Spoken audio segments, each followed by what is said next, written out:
Hello बच्चों, कैसे आप लोग। उम्मीद करता हूँ आप लोग अच्छे होंगे। हाँ, तो मैं राजेश कुमार आप लोग को पढ़ाऊंगा केमिस्ट्री। तो केमिस्ट्री में आज हम लोग बहुत ही इंपॉर्टेंट टॉपिक स्टार्ट करेंगे जिसका नाम है जनरल ऑर्गेनिक केमिस्ट्री, है ना। तो ये ऑर्गेनिक केमिस्ट्री का बेस है ना। बिना इसके हम लोग रिएक्शन मैकेनिज्म नहीं कर पाएंगे। तो किसी भी रिएक्शन में जो अलग अलग रिएक्शन इंटरमीडिएट बनते हैं, carbocation, carbanion, free radical, nitrene, carbene, है ना, उन सब के स्टेबिलिटी को हम लोग जो है इसी टॉपिक में देखेंगे। जो ऑर्गेनिक एसिड्स होती हैं उनके एसिडिक नेचर को भी हम लोग इसी चैप्टर में देखेंगे। जो अमाइंस होते हैं अमाइंस के बेसिक नेचर को भी हम लोग इसी टॉपिक में देखेंगे। तो ये बहुत ही इंपॉर्टेंट टॉपिक है हमारे लिए। अगर आप ऑर्गेनिक में अपना कमांड अच्छा करना चाहते हैं तो ये टॉपिक आपके लिए बहुत ही इंपॉर्टेंट है ना, बहुत ही इंपॉर्टेंट है। ठीक, तो हम लोग जीओसी में सबसे पहले बात करेंगे इलेक्ट्रॉनिक डिस्प्लेसमेंट इफेक्ट के बारे में। Electronic displacement effect. Electronic displacement effect, electronic displacement effect जैसे हेडिंग से आपको पता चल रहा है भैया, है ना, कि ऐसा इफेक्ट जो इलेक्ट्रॉन के डिस्प्लेसमेंट से या इलेक्ट्रॉन के मूवमेंट से अराइज होता हो तो उस इफेक्ट को बोला जाता है इलेक्ट्रॉनिक डिस्प्लेसमेंट इफेक्ट। अब ये दो टाइप होता है, हो सकता है भैया, ये दो टाइप हो सकता है। पहला परमानेंट, अगर इलेक्ट्रॉन परमानेंटली डिस्प्लेस्ड होगा तो वहां पे आएगा परमानेंट इफेक्ट, है ना, वहां पे आएगा परमानेंट इफेक्ट। अगर इलेक्ट्रॉन टेम्पररी डिस्प्लेस्ड होता है तो वहां पे आएगा टेम्पररी इफेक्ट, टेम्पररी इफेक्ट ना। तो इलेक्ट्रॉनिक डिस्प्लेसमेंट इफेक्ट दो टाइप होता है, परमानेंट इफेक्ट और टेम्पररी इफेक्ट। हाँ, हम लोग बात करेंगे भैया परमानेंट इफेक्ट का। तो परमानेंट इफेक्ट तीन टाइप हो सकता है। पहला इंडक्टिव इफेक्ट, पहला इंडक्टिव इफेक्ट, समझ गए बच्चे। दूसरा रेजोनेंस, रेजोनेंस या इसी को ही बोलते हैं मेजोमेरिक इफेक्ट। रेजोनेंस या इसी को ही बोलते हैं मेजोमेरिक इफेक्ट। रेजोनेंस या मेजोमेरिक इफेक्ट। तीसरा हाइपर कंजुगेशन, हाइपर कंजुगेशन। बात समझे क्या? तो परमानेंट इफेक्ट में हम लोग तीन इफेक्ट पढ़ेंगे। पहला इंडक्टिव इफेक्ट, दूसरा रेजोनेंस, तीसरा हाइपर कंजुगेशन। रेजोनेंस को मेजोमेरिक इफेक्ट भी बोलते हैं। हाँ, अब टेम्पररी इफेक्ट में हम लोग दो इफेक्ट पढ़ेंगे। पहला इलेक्ट्रोमेरिक इफेक्ट, बात समझे, इलेक्ट्रोमेरिक इफेक्ट, ठीक है। दूसरा इंडक्टोमेरिक इफेक्ट, इंडक्टोमेरिक इफेक्ट। समझ ना। टेम्परेरी इफेक्ट में हमें दो इफेक्ट पढ़ना है, इलेक्ट्रोमेरिक इफेक्ट और इंडक्टोमेरिक इफेक्ट। तो हमारे लिए ज्यादा इंपॉर्टेंट है परमानेंट इफेक्ट। अब परमानेंट इफेक्ट के अंतर्गत आते हैं तीन इफेक्ट, इंडक्टिव इफेक्ट, रेजोनेंस और हाइपर कंजुगेशन। और ये तीनों इफेक्ट हमारे लिए बहुत ही इंपॉर्टेंट है, ठीक है बच्चे। तो सबसे पहले हम लोग पढ़ेंगे परमानेंट इफेक्ट के बारे में, उसके बाद फिर टेम्परेरी इफेक्ट को डिस्कस करेंगे। चलिए इतना आप नोट डाउन करिए। और सबसे पहले हेडिंग आप बनाएं परमानेंट इफेक्ट। इसको मैं मिटा दे रहा हूं।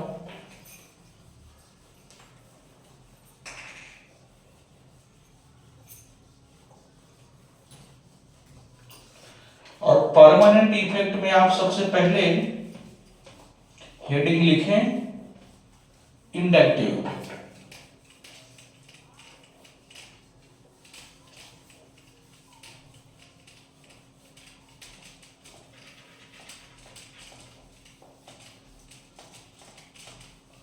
ठीक है, तो आप हेडिंग बनाएं सबसे पहले इंडक्टिव इफेक्ट का।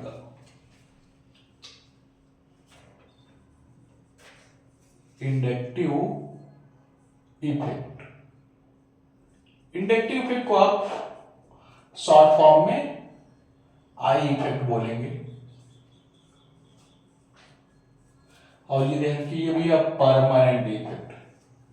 हाँ, अब ये होता क्या है, हम लोग इसके बारे में डिस्कस करें। कुछ नहीं, सिंपल से ही होता है। हाँ, कि ऐसा ऑर्गेनिक मॉलिक्यूल जिसमें सिग्मा बॉन्ड का इलेक्ट्रॉन मोर इलेक्ट्रोनेगेटिव एटम की तरफ डिस्प्लेस्ड होता है, उसी इफेक्ट को बोला जाता है इंडक्टिव इफेक्ट। बात समझे ना, कि अगर ऑर्गेनिक मॉलिक्यूल में सिग्मा बॉन्ड का इलेक्ट्रॉन मोर इलेक्ट्रोनेगेटिव एटम की तरफ परमानेंटली डिस्प्लेस्ड होता है, तो वहां पे जो भी इफेक्ट राइज होगा उसको बोलते हैं इंडक्टिव इफेक्ट। बात क्लियर हुई ना, कि अगर ऑर्गेनिक मॉलिक्यूल में सिग्मा बॉन्ड का इलेक्ट्रॉन मोर इलेक्ट्रोनेगेटिव एटम या ग्रुप की तरफ डिस्प्लेस्ड हो जाता है, तो इसी को बोला जाता है इंडक्टिव इफेक्ट। तो चाहे तो आप डेफिनेशन भी लिख सकते हैं, है ना। इसकी इंडक्टिव इफेक्ट का डेफिनेशन भी लिख सकते हैं। क्या लिखेंगे definition? The permanent displacement of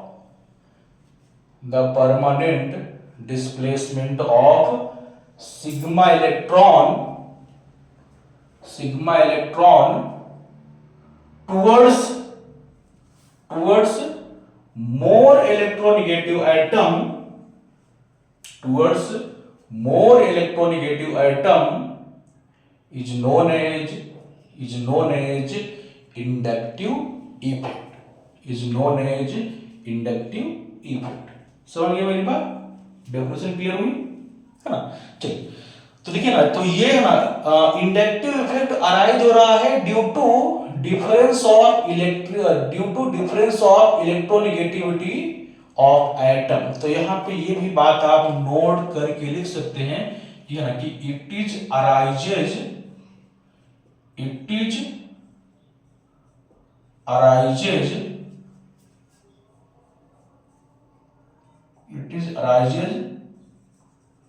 due to difference of electronegativity. ये मतलब इलेक्ट्रोनेगेटिव है ना, तो ये इलेक्ट्रोनेगेटिविटी के डिफरेंस की वजह से अराइज होता है मॉलिक्यूल के अंदर। समझ गए मेरी बात? अच्छा, एक और चीज है ना, इंडक्टिव इफेक्ट एक परमानेंट इफेक्ट है। और ये अराइज होगा भैया इलेक्ट्रॉन के डिस्प्लेसमेंट से। तो ध्यान रखिए भैया, इंडक्टिव इफेक्ट में सिग्मा बॉन्ड का जो इलेक्ट्रॉन है वो परमानेंटली डिस्प्लेस्ड होता है मोर इलेक्ट्रोनेगेटिव एटम की तरफ। तो यहां पे अगला पॉइंट यही लिखेंगे, है ना, कि इन आई इफेक्ट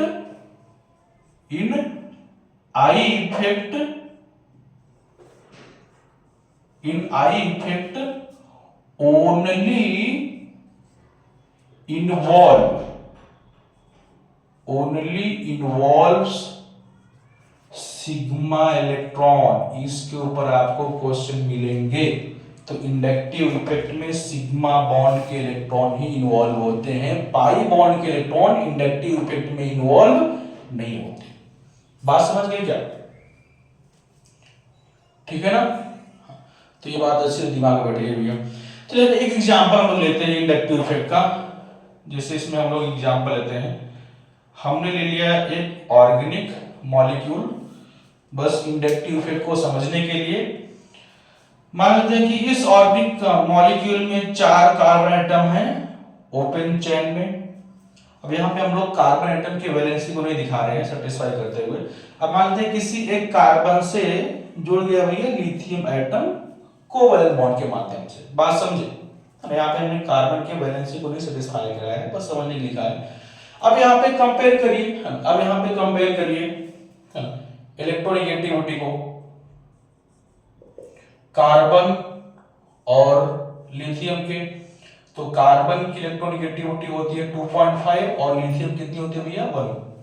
तो साफ साफ दिख रहा है कार्बन मोर इलेक्ट्रोनेगेटिव एटम है एज कंपेयर टू लिथियम। तो पक्का इस मॉलिक्यूल में इंडक्टिव इफेक्ट अराइज होगा, क्योंकि कार्बन और लिथियम के बीच जो कोवैलेंट बॉन्ड है, सिंगल बॉन्ड है तो पक्का सिग्मा बॉन्ड होगा। तो इस सिग्मा बॉन्ड का इलेक्ट्रॉन पक्का खींच आएगा कार्बन एटम की तरफ। खींचने का मतलब यहां पे कार्बन एटम है ना, इस कार्बन एटम की तरफ इस सिग्मा बॉन्ड का इलेक्ट्रॉन डिस्प्लेस्ड हो रहा है और शिफ्ट हो रहा है।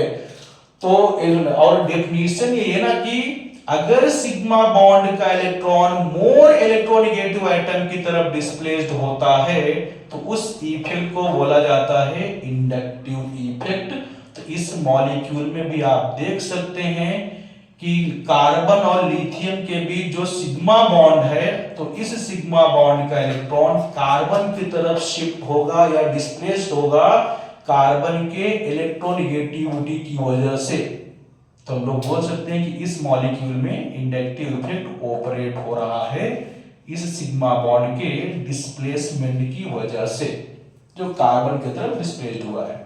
अब देखिए, अगर इस सिग्मा बॉन्ड का इलेक्ट्रॉन कार्बन की तरफ आएगा, कार्बन की तरफ डिस्प्लेस्ड होगा, तो पक्का कार्बन की इलेक्ट्रॉन डेंसिटी बढ़ेगी। कार्बन की इलेक्ट्रॉन डेंसिटी बढ़ेगी। कार्बन की इलेक्ट्रॉन डेंसिटी बढ़ने का मतलब कार्बन के ऊपर आएगा पार्शियली नेगेटिव चार्ज, और लिथियम का अपना इलेक्ट्रॉन इससे दूर जा रहा है, तो पक्का इसके ऊपर क्या आएगा भैया, पार्शियली पॉजिटिव चार्ज आएगा। अब देखिए, अगर मैं इस कार्बन के आउटर मोस्ट शेल के इलेक्ट्रॉन इंक्रीज होंगे या इलेक्ट्रॉन डेंसिटी इंक्रीज होगी, तो पक्का इसके इस कार्बन के आउटर मोस्ट इलेक्ट्रॉन पड़ोस वाले सिग्मा बॉन्ड के इलेक्ट्रॉन को धक्का मारेंगे, पुश करेंगे भैया। तो इस सिग्मा बॉन्ड के इलेक्ट्रॉन पक्का पड़ोस वाले कार्बन की तरफ शिफ्ट हो जाएंगे, तो इस कार्बन की भी इलेक्ट्रॉन डेंसिटी बढ़ेगी, चाहे थोड़ा ही बढ़े लेकिन बढ़ेगी भैया। अब देखिए, इस सेकेंड कार्बन के आउटर मोस्ट शेल की इलेक्ट्रॉन डेंसिटी बढ़ेगी, तो पक्का इसके आउटर मोस्ट शेल के इलेक्ट्रॉन इसके पड़ोस में जो सिग्मा बॉन्ड है उसके इलेक्ट्रॉन को धक्का मारेंगे, पुश करेंगे भैया। तो इसके पड़ोसी कार्बन की इलेक्ट्रॉन डेंसिटी बढ़ेगी, इसके पड़ोसी कार्बन की इलेक्ट्रॉन डेंसिटी बढ़ेगी ना, तो पक्का इसके आउटर मोस्ट शेल के इलेक्ट्रॉन इसके पड़ोस में जो कार्बन है उसके सिग्मा बॉन्ड इलेक्ट्रॉन को पुश करेंगे उसकी तरफ, तो इसकी भी इलेक्ट्रॉन डेंसिटी थोड़ा बहुत बढ़ेगी। अब देखिए आप सिग्मा बॉन्ड के इलेक्ट्रॉन को डिस्प्लेस्ड किया था इस कार्बन एटम ने, डिस्प्लेस किया था इस कार्बन एटम ने या खींचा था इस कार्बन एटम ने, तो इसकी इलेक्ट्रॉन डेंसिटी बढ़ी, जिसकी वजह से इसके आउटर मोस्ट शेल के इलेक्ट्रॉन पड़ोस वाले सिग्मा बॉन्ड के इलेक्ट्रॉन को धक्का मारा, तो पड़ोसी कार्बन की इलेक्ट्रॉन डेंसिटी बढ़ी। और जब इसकी इलेक्ट्रॉन डेंसिटी बढ़ेगी भैया, तो इसके आउटर मोस्ट शेल के इलेक्ट्रॉन पड़ोस वाले सिग्मा बॉन्ड इलेक्ट्रॉन को धक्का मारेंगे, तो इस कार्बन एटम की भी इलेक्ट्रॉन डेंसिटी बढ़ेगी, और ऐसे फोर्थ वाले कार्बन की भी इलेक्ट्रॉन डेंसिटी बढ़ेगी। तो इसका मतलब देख सकते हैं, इसका मतलब आप देख सकते हैं कि इंडक्टिव इफेक्ट सिर्फ एक ही कार्बन पे नहीं लगेगा, इसका इफेक्ट एक से ज्यादा कार्बन पे लगेगा। हाँ देखो यहाँ पर, हाँ उसको इनिशिएट किया सिर्फ एक कार्बन ने, लेकिन असर इसका कई कार्बन पे हो रहा है। तो ये चीज ध्यान रखिएगा कि इंडक्टिव इफेक्ट्स की वजह से एक से ज्यादा कार्बन के इलेक्ट्रॉन डेंसिटी पे असर पड़ सकता है, और इंडक्टिव इफेक्ट मेनली देखा जाता है 3 या 4 कार्बन तक, है ना, 3 या 4 कार्बन तक इसका इफेक्ट होता है, उसके बाद इसका इफेक्ट निग्लेक्टेबल हो जाता है। समझ गए मेरी बात? चलिए हाँ एक और एग्जांपल लेते हैं हम लोग। ये पहला एग्जांपल हमने ले लिया भैया, एक और एग्जांपल।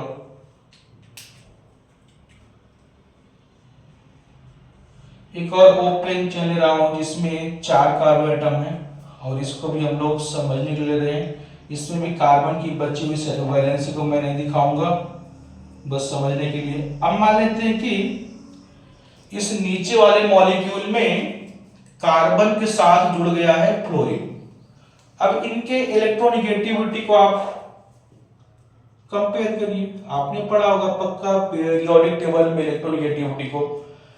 तो कार्बन की इलेक्ट्रोनेगेटिविटी आपको पता है अप्रोक्सीमेटली 2.5, और फ्लोरीन की इलेक्ट्रोनेगेटिविटी भैया हाईएस्ट होती है ना पूरे पीरियोडिक टेबल में 4। तो फ्लोरीन मोर इलेक्ट्रोनेगेटिव एटम है कंपेयर टू कार्बन। तो फ्लोरीन और कार्बन के बीच जो सिग्मा बॉन्ड है, तो पक्का इसका इलेक्ट्रॉन डिस्प्लेस्ड होगा फ्लोरीन की तरफ, तो इस मॉलिक्यूल में भी ऑपरेट होगा इंडक्टिव इफेक्ट। डेफिनेशन ही हमारा था कि अगर मॉलिक्यूल में सिग्मा बॉन्ड का इलेक्ट्रॉन मोर इलेक्ट्रोनेगेटिव एटम की तरफ डिस्प्लेस्ड होता है, तो इसी इफेक्ट को बोला जाता है इंडक्टिव इफेक्ट। तो यहां पर देख लीजिए भैया कि कार्बन के सिग्मा इलेक्ट्रॉन को फ्लोरीन अपनी तरफ खींचेगा, तो इस सिग्मा बॉन्ड इलेक्ट्रॉन शिफ्ट हो जाएगा फ्लोरीन एटम की तरफ, तो यहां पे भी इंडक्टिव इफेक्ट ऑपरेट होगा। तो और इस फ्लोरीन पे आएगा भैया पार्शियली नेगेटिव चार्ज, क्योंकि इस सिग्मा बॉन्ड में 2 इलेक्ट्रॉन है, एक कार्बन का दूसरा फ्लोरीन का। तो फ्लोरीन इलेक्ट्रॉन फ्लोरीन के पास रहेगा, बट यहाँ पे कार्बन इलेक्ट्रॉन भी खींच के चला जा रहा है फ्लोरीन की तरफ, तो इसके ऊपर पक्का आएगा पार्शियली नेगेटिव चार्ज। अगर इसके ऊपर पार्शियली नेगेटिव चार्ज आया तो पक्का इस कार्बन पे पार्शियली पॉजिटिव चार्ज आएगा। अब यहां पे देखिए इस कार्बन के सिग्मा बॉन्ड के इलेक्ट्रॉन खींच गए हैं फ्लोरीन की तरफ, तो इसके आउटर मोस्ट शेल की इलेक्ट्रॉन डेंसिटी घटेगी, इलेक्ट्रॉन डेंसिटी घटेगी ना, क्योंकि सिग्मा इलेक्ट्रॉन भी शिफ्ट हो गया है या डिस्प्लेस हो गया है फ्लोरीन की तरफ ना। तो ये अपने आउटर मोस्ट शेल की इलेक्ट्रॉन डेंसिटी को भरपाई करने के लिए पड़ोस में जो सिग्मा बॉन्ड है इसके इलेक्ट्रॉन को अपनी तरफ खींचेगा, तो पड़ोसी कार्बन की इलेक्ट्रॉन डेंसिटी बढ़ेगी भैया। अब यही काम ये करेगा। तो ये अपने इलेक्ट्रॉन की कमी को पूरा करने के लिए पड़ोस वाले सिग्मा बॉन्ड के इलेक्ट्रॉन खींचेगा, तो जो इसके पड़ोस में जो कार्बन एटम भैया उसकी भी इलेक्ट्रॉन डेंसिटी बढ़ेगी, सॉरी घटेगी। अब ये भी वही काम करेगा कि इसके पड़ोस में जो कार्बन एटम है उसका सिग्मा इलेक्ट्रॉन खींचेगा, तो इसकी इलेक्ट्रॉन डेंसिटी घटेगी। अब यहां पे आप देख सकते हैं कि इंडक्टिव इफेक्ट की वजह से कार्बन चेन की इलेक्ट्रॉन डेंसिटी बढ़ भी सकती है और घट भी सकती है। डिपेंड करेगा कि कार्बन चेन के ऊपर किस टाइप का ग्रुप लगा है। अगर कार्बन चेन के ऊपर लेस इलेक्ट्रोनेगेटिव एटम लगा होगा या लेस इलेक्ट्रोनेगेटिव एटम या ग्रुप लगा होगा, तो सिग्मा बॉन्ड के इलेक्ट्रॉन डिस्प्लेस्ड होंगे कार्बन चेन की तरफ, तो वहां पे कार्बन एटम की इलेक्ट्रॉन डेंसिटी इंक्रीज होगी सिग्मा बॉन्ड के माध्यम से।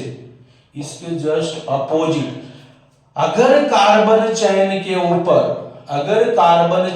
के ऊपर मोर इलेक्ट्रोनेगेटिव एटम या ग्रुप लग जाए तो यहां पे कार्बन चेन के सिग्मा इलेक्ट्रॉन शिफ्ट हो जाएंगे या डिस्प्लेस्ड हो जाएंगे मोर इलेक्ट्रोनेगेटिव एटम की तरफ, तो इनकी इलेक्ट्रॉन डेंसिटी यहां पे घटेगी। बात समझे? इतनी बात क्लियर हुई?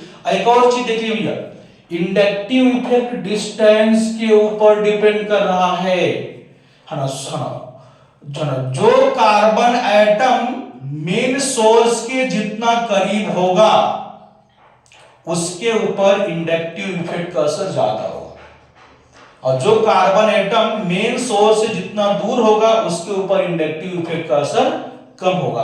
तो अगला पॉइंट यही आप लिखिएगा कि inductive effect depends on distance. Inductive effect depends on distance.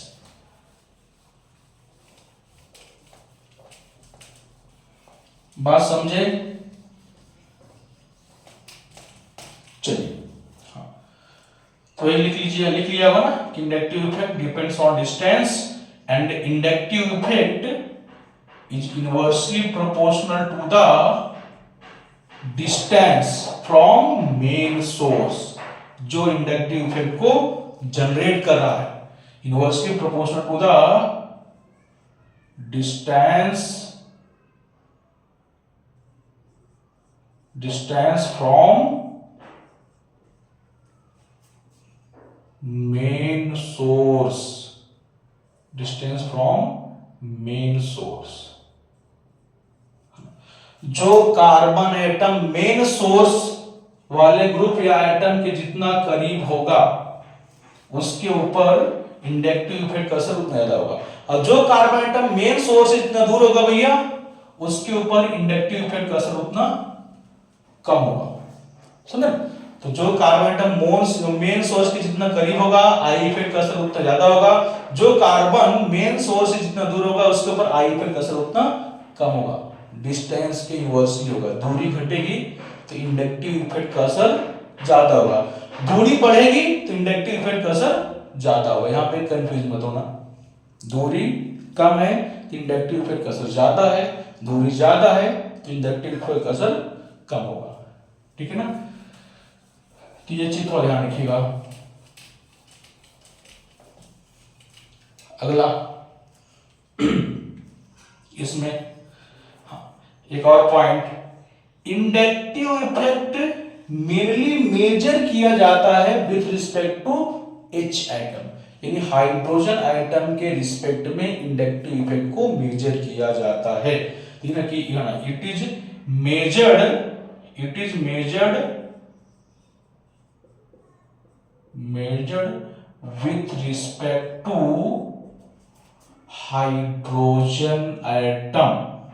with respect to hydrogen atom, और इंडक्टिव इफेक्ट को मेनली स्टडी किया था इनगोल्ड नाम के साइंटिस्ट ने, और उन्होंने H एटम के लिए इंडक्टिव इफेक्ट 0 बताया था, यानी H एटम का आई इफेक्ट 0 आपको लेना, यानी H ऐसा मान के चलना है कि H एटम की वजह से इलेक्ट्रॉन का डिस्प्लेसमेंट नहीं होगा। समझ गए ना? हाँ चलिए, तो ये बात थोड़ा ध्यान रखिएगा। अब अगला हेडिंग बनाइए, types of inductive effect. Types of inductive effect, types of inductive effect या टाइप्स ऑफ आई इफेक्ट। तो इंडक्टिव इफेक्ट दो टाइप का होता है। पहला प्लस आई इफेक्ट, दूसरा माइनस आई इफेक्ट। पहला प्लस आई इफेक्ट, दूसरा माइनस आई।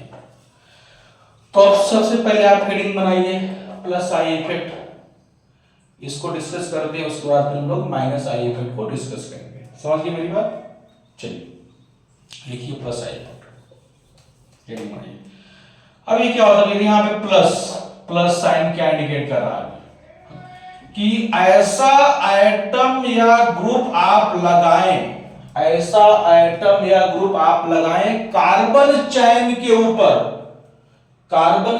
ऊपर जो सिग्मा बॉन्ड के माध्यम से उनके इलेक्ट्रॉन डेंसिटी को इंक्रीज कर दे।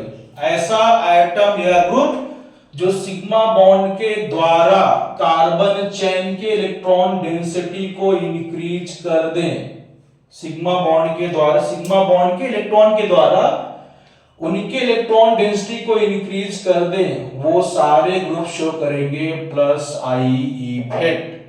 तो ये ग्रुप क्या करते हैं, ये ग्रुप करते हैं, ये ग्रुप सिग्मा बॉन्ड के इलेक्ट्रॉन को धक्का मारते हैं कार्बन चेन के ऊपर और उनके इलेक्ट्रॉन डेंसिटी को बढ़ा देते हैं। तो जो भी ग्रुप या एटम सिग्मा बॉन्ड के इलेक्ट्रॉन के माध्यम से कार्बन चेन की इलेक्ट्रॉन डेंसिटी बढ़ाएंगे, वो सब ग्रुप या एटम शो करेंगे plus I effect, plus I effect. बात समझे क्या? अब ये प्लस आई इफेक्ट कौन कौन शो कर सकता है? तो ऐसा ग्रुप या एटम जिनकी इलेक्ट्रॉन डेंसिटी बहुत हाई हो, जिनकी इलेक्ट्रॉन डेंसिटी बहुत हाई हो, वो सिग्मा बॉन्ड के द्वारा कार्बन चेन की इलेक्ट्रॉन डेंसिटी को बढ़ा सकते हैं। जैसे इसमें ले लिया हमने भैया ऐसा ऑक्सीजन जिसके ऊपर 3 लोन पेयर निगेटिव चार्ज, इसकी इलेक्ट्रॉन डेंसिटी बहुत हाई है, तो ये जिस भी कार्बन चेन के ऊपर लगेगा सिग्मा बॉन्ड के द्वारा उनकी इलेक्ट्रॉन डेंसिटी इंक्रीज करेगी, तब का ये प्लस आई इफेक्ट शो करेगा। या ऐसा नाइट्रोजन जिसके ऊपर 2 लोन पेयर हो साथ में निगेटिव चार्ज, ये भी शो करेगा प्लस आई इफेक्ट। या कार्बन आयन देख लीजिए भैया, ये भी शो करेगा, कार्बन के ऊपर निगेटिव चार्ज साथ में lone pair, electron density high है, ये भी शो करेगा प्लस आई इफेक्ट। ये भी जिस कार्बन चेन के ऊपर लगेगा उसकी इलेक्ट्रॉन डेंसिटी बढ़ाएगा सिग्मा बॉन्ड के माध्यम से। कार्बोक्सिलेट आयन देख लो भैया, कार्बोक्सिलेट आयन, इसमें भी ऑक्सीजन की इलेक्ट्रॉन डेंसिटी ज्यादा है, ये भी सिग्मा बॉन्ड के द्वारा कार्बन चेन की इलेक्ट्रॉन डेंसिटी बढ़ाएगा, तो ये भी प्लस आई इफेक्ट शो करेगा। और जितने सारे अल्काइल ग्रुप होते हैं, खासकर सेचुरेटेड अल्काइल ग्रुप, वो भी प्लस आई इफेक्ट शो करते हैं। तो ये बात आप दिमाग में रखें। चलिए, है ना। अच्छा, अगर कंपेयर करने वाला आ गया क्वेश्चन, तो आपको पता होना चाहिए कि ये सारे group plus I effect show कर रहे हैं, लेकिन सबका प्लस आई इफेक्ट एक जैसा नहीं होगा भैया। किसी का प्लस आई इफेक्ट ज्यादा होगा तो किसी का प्लस आई इफेक्ट कम होगा। तो इनके ऑर्डर को भी हम लोग कंपेयर कर लेते हैं। तो यहाँ पे हेडिंग बना के यही लिखें आप ना कि ओवरऑल डिक्रीजिंग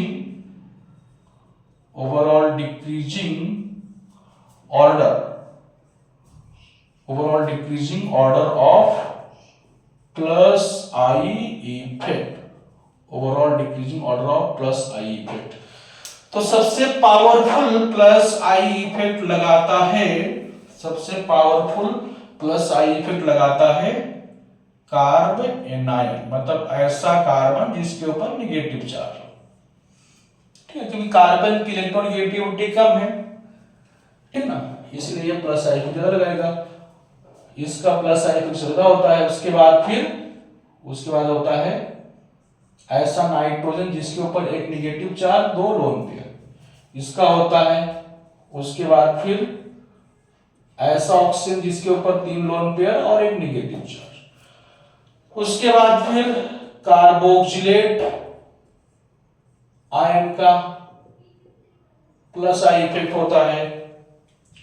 उसके बाद फिर अल्काइल ग्रुप में आ गया भैया आपका टर्सरी अल्काइल ग्रुप,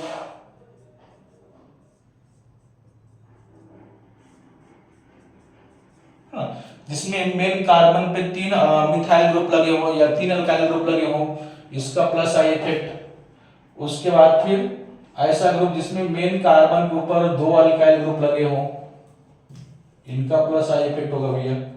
उसके बाद फिर इथाइल का प्लस आई इफेक्ट।